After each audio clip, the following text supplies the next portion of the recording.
السلام علیکم۔ آج ہم وضو اور غسل کا مسنون طریقہ سیکھیں گے۔ پہلے ہم وضو اور غسل کی فضیلت کو دیکھتے ہیں۔ وضو دنیا میں طہارت اور آخرت میں زینت کا ذریعہ ہے، اس لیے آپ صلی اللہ علیہ وآلہ وسلم کے ان فرامین مبارک کو یاد کرتے ہوئے خوب اچھی طرح وضو کیجیے اور پوری توجہ سے کیجیے۔ وضو نماز کی شرط ہے۔ قرآن مجید میں اللہ تعالیٰ فرماتے ہیں، سورہ المائدہ آیت 6، يا أيها الذين آمنوا إذا قمتم إلى الصلاة فاغسلوا وجوهكم وأيديكم إلى المرافق وامسحوا برؤوسكم وأرجلكم إلى الكعبين۔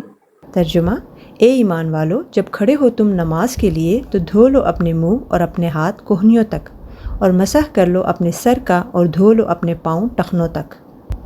اسی طرح سورہ البقرہ آیت 222 میں اللہ تعالیٰ ارشاد فرماتے ہیں، إن الله يحب التوابين ويحب المتطهرين۔ ترجمہ: بے شک اللہ تعالیٰ پسند کرتا ہے توبہ کرنے والوں کو اور دوست رکھتا ہے پاکیزگی اختیار کرنے والوں کو۔ احادیث میں بھی وضو اور غسل کی بہت فضیلت بیان ہوئی ہے، جیسا کہ آپ سب کے علم میں یہ حدیث ہوگی، رسول صلی اللہ علیہ وآلہ وسلم نے فرمایا، صفائی نصف ایمان ہے۔ اسی طرح ایک اور حدیث میں آتا ہے، رسول صلی اللہ علیہ وآلہ وسلم نے فرمایا، جس شخص نے اچھی طرح پورا وضو کیا تو اس کے تمام بدن کے گناہ صغیرہ جھڑ جاتے ہیں، یہاں تک کہ ناخنوں کے نیچے سے بھی گناہ نکل جاتے ہیں۔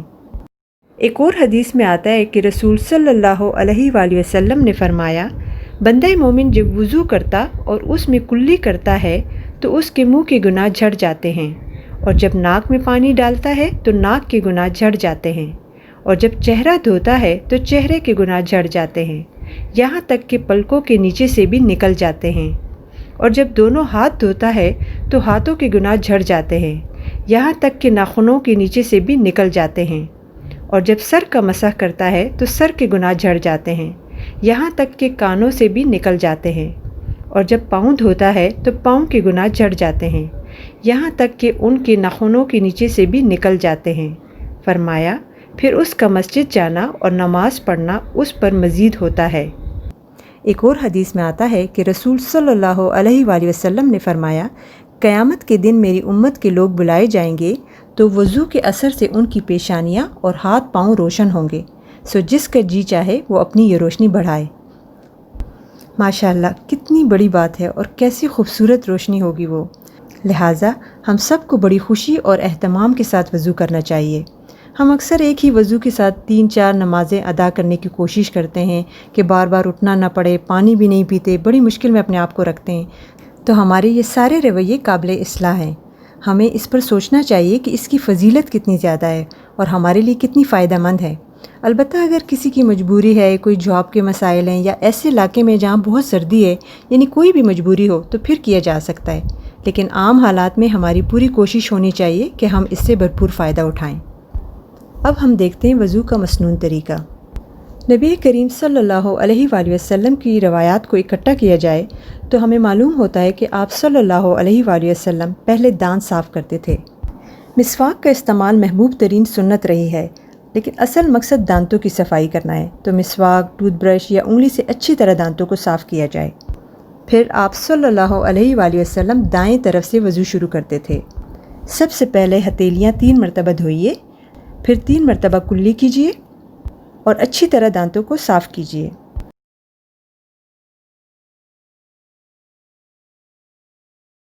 پھر ناک میں پانی ڈالیے اور ناک کو بھی اچھی طرح صاف کیجیے۔ اصل مقصد صفائی ہے تاکہ کوئی گندگی باقی نہ رہے۔ پھر اپنا منہ 3 مرتبہ دھوئیے، اس طرح کہ کوئی بال برابر جگہ بھی خشک نہ رہے۔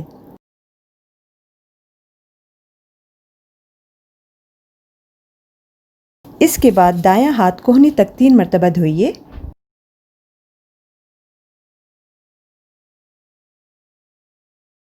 اس کے بعد بایاں ہاتھ کوہنی تک 3 مرتبہ دھوئیے۔ اس بات کا خیال رکھیے کہ کوہنیاں کا کوئی بھی حصہ خشک نہ رہے۔ تمام اعضاء کو 3 مرتبہ دھونا ضروری نہیں، لہٰذا اگر پانی کی قلت ہو تو 1 یا 2 بار بھی دھویا جا سکتا ہے۔ پھر سر کا مسح کیجیے۔ نبی کریم صلی اللہ علیہ وآلہ وسلم پہلے ہاتھ پیچھے کی طرف لے کر جاتے تھے، پھر واپس لاتے تھے۔ اس طرح پورا سر کور ہو جاتا ہے۔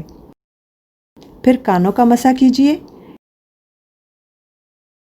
پھر اپنا دایاں پاؤں ٹخنے تک 3 مرتبہ دھوئیے۔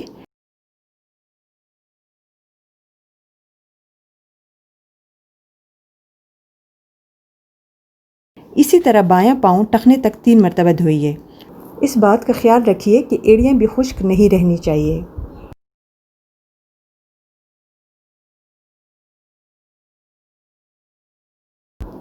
وضو کے بعد کی مسنون دعائیں: اشہد ان لا الہ الا اللہ وحدہ لا شریک لہ واشہد ان محمدا عبدہ ورسولہ۔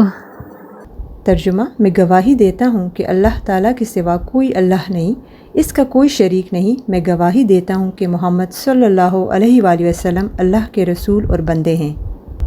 ایک اور دعا ہے: اللہم اجعلنی من التوابین واجعلنی من المتطہرین۔ ترجمہ: یا اللہ مجھے توبہ کرنے والوں اور پاک رہنے والوں میں شامل فرما۔ اب ہم دیکھتے ہیں تیمم کا مسنون طریقہ۔ قرآن مجید میں اللہ تعالیٰ فرماتے ہیں، سورہ المائدہ آیت 6: فَلَمْ تَجِدُوا مَاءً فَتَيَمَّمُوا صَعِيدًا طَيِّبًا فَامْسَحُوا بِوُجُوهِكُمْ وَأَيْدِيكُمْ مِنْهُ۔ ترجمہ: پھر نہ میسر ہو تم کو پانی تو تیمم کر لو پاک مٹی سے، سو مسح کرو اپنے منہ کا اور اپنے ہاتھوں کا اس سے۔ تیمم کا مسنون طریقہ کچھ یوں ہے کہ نبی کریم صلی اللہ علیہ وآلہ وسلم نے دونوں ہاتھ ایک مرتبہ زمین پر مارے۔ اب جیسے کہ آپ سب کے علم میں کہ ہر جگہ کچی زمین نہیں ہوتی، تو آپ اپنی سہولت کے مطابق زمین پر ہاتھ مار لیں، یعنی فرش پر، سائڈ پر کہیں پر، یا دیوار پر، یا مٹی پر، یا کہیں آپ کو ڈسٹ نظر آتی ہے تو اس پر ہاتھ مار کے کیا جا سکتا ہے۔ پھر دائیں ہاتھ کو بائیں ہاتھ پر مارا، یعنی مٹی جھاڑنے کے لیے۔ ضروری نہیں کہ ہاتھ جھاڑ کر مٹی اڑائی جائے، پھونک مار کر بھی حضور صلی اللہ علیہ وآلہ وسلم نے مٹی اڑائی ہے۔ پھر آپ صلی اللہ علیہ وآلہ وسلم نے ہاتھوں کا مسح کیا، یعنی دونوں ہاتھوں کو آگے پیچھے سے اچھی طرح مل لیں اور منہ پر مسح کیا۔ وضو اور غسل دونوں کے لیے ایک ہی تیمم کافی ہے۔ پانی نہ ملنے کی صورت میں اور ایسی بیماری جس میں پانی استعمال کرنے سے بیماری بڑھ جانے کا اندیشہ ہو تو تیمم کیا جا سکتا ہے۔ مسح: پہلی بار وضو کر کے موزے پہن لیے جائیں، اس کے بعد اگلی نمازوں کے لیے پہنے ہوئے جوتوں اور موزوں پر مسح کیا جا سکتا ہے۔ مدت مسح مقیم کے لیے 1 دن رات اور مسافر کے لیے 3 دن رات ہے۔ حالت جنابت مدت مسح ختم کر دیتی ہے۔ فرض کریں آپ نے عصر کے وقت وضو کیا اور مغرب کے بعد وضو ٹوٹا، تو اب اگلے دن کی مغرب کی نماز تک بشمول مغرب یعنی 24 گھنٹے کی تمام نمازیں انہی جرابوں پر نیا مسح کر کے پڑھی جا سکتی ہیں۔ اگر جرابیں اتار لی جائیں تو مسح ختم ہو جائے گا۔ تاہم یہ خیال رہے کہ اگر جرابوں، موزوں وغیرہ سے بدبو آ رہی ہو تو پھر اس طرح کا فائدہ نہیں اٹھانا چاہیے۔ اب ایک سوال ذہن میں آتا ہے کہ کیا ہر قسم کی جرابوں پر مسح جائز ہے؟ تو جی، اس حوالے سے 2 رائے موجود ہیں۔ ایک یہ کہ صرف ان موزوں جرابوں پر مسح جائز ہے جو پانی کے اثرات سے محفوظ یعنی واٹر پروف ہو، جبکہ دوسرا نقطہ نظر یہ ہے کہ ایسی کوئی پابندی حضور صلی اللہ علیہ وآلہ وسلم سے منقول نہیں ہے، بلکہ معلوم ہوتا ہے کہ مسح کی اجازت دینے سے حضور صلی اللہ علیہ وآلہ وسلم کا مقصد انسان کو مزید تکلیف میں مبتلا کرنا نہیں، بلکہ اسے آسانی فراہم کرنا ہے۔ اس لیے ہر طرح کی جرابوں پر مسح جائز ہے۔ وضو کن چیزوں سے ٹوٹ جاتا ہے، آئیے دیکھتے ہیں۔ پاخانہ یا پیشاب کرنا، مزی، ریح یعنی ہوا کا خارج ہونا، لیکوریا، لیٹ کر یا سہارا لگا کر سو جانا۔ بیماری کا مسئلہ: مستقل بیماری مثلاً پیشاب کے قطرے آنا، ریاح خارج ہونا، گیس کا مسئلہ۔ استحاضہ کا مسئلہ یعنی خواتین کو ایام حیض کے علاوہ بھی خون کا آنا۔ لیکوریا: مندرجہ بالا تمام صورتوں میں جبکہ مکمل پاکی حاصل کرنا ممکن نہ ہو، یعنی وضو کا برقرار رکھنا ناممکن ہو، تو ان صورتوں میں بھی وضو ہو جاتا ہے، کیونکہ یہ معذوری کی حالت کہلاتی ہے، لیکن ہر نماز کے لیے نیا وضو کرنا لازم ہے۔ آئیے اب دیکھتے ہیں غسل کا مسنون طریقہ۔ ام المومنین حضرت عائشہ رضی اللہ تعالیٰ عنہا سے روایت ہے کہ جب رسول صلی اللہ علیہ وآلہ وسلم غسل جنابت فرماتے تو پہلے اپنے دونوں ہاتھوں کو دھوتے، پھر دائیں ہاتھ سے بائیں پر پانی ڈال کر شرمگاہ دھوتے، پھر نماز کی طرح کا وضو کرتے۔ لیکن غسل کے لیے وضو میں حضور صلی اللہ علیہ وآلہ وسلم پاؤں نہیں دھوتے تھے۔ اس کے بعد ہاتھوں کی انگلیوں سے سر کے بالوں کی جڑوں کو اچھی طرح پانی سے تر کرتے، سر اور پورے جسم پر اچھی طرح پانی بہاتے، آخر میں دونوں پاؤں دھوتے۔ غسل فرض ہونے کی صورتیں: حالت جنابت، خواتین سے متعلق ماہانہ مسائل یا بچوں کی پیدائش کے بعد کے معاملات کے بعد غسل کرنا فرض ہے۔ غسل جنابت میں پانی سر کی جڑوں تک پہنچنا چاہیے۔